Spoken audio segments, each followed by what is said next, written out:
the other aspects that we're thinking about in soft design goes beyond simply designing and going into considering how designs are fabricated or manufactured.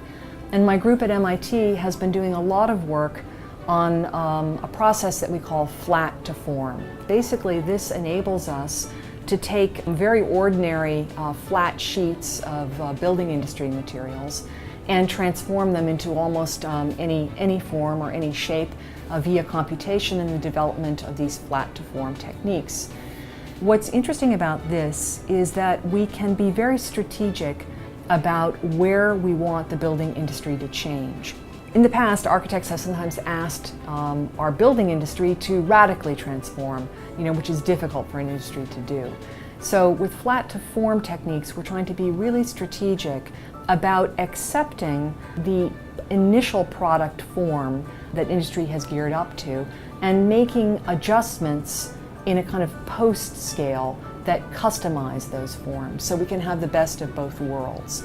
This really allows our group to transform the building industry from within. We don't need to be outside looking at it, we're inside practicing using these materials every day and finding ways to extend their use.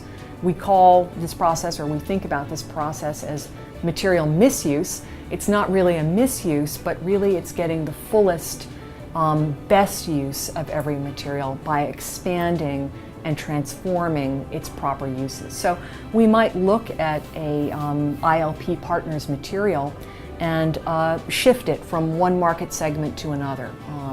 We might think about just radically transforming or reimagining the material of a product or a piece of infrastructure. For example, my group is quite interested in rethinking the form of refrigeration. Today, a solar refrigerator, which is one of the most kind of important pieces of domestic infrastructure in the developing world, has about over 300 parts, and none of them are particularly sustainable. So could we make a foldable paper refrigerator? Could we have a lab in a box where we actually have a sheet of paper, imagine a pad of paper, that can be folded up into a portable laboratory with different testing samples in it? We've designed paper OLED lights where the investment goes into the OLED and everything else is paper. We're working on solar street light design that's flat to form, and this is a very important new piece of infrastructure that's being implemented around the world. And we've also here on campus done projects that engage the kind of human power with our Soft Rocker project at MIT, where we took flat sheets, carved them with a method called kerfing so that they're formed into curves, and connect solar charging technology with this, and people can rock these outdoor rockers into the perfect angle for best charging, and they have a little readout so they can tell when they're doing a good job or not.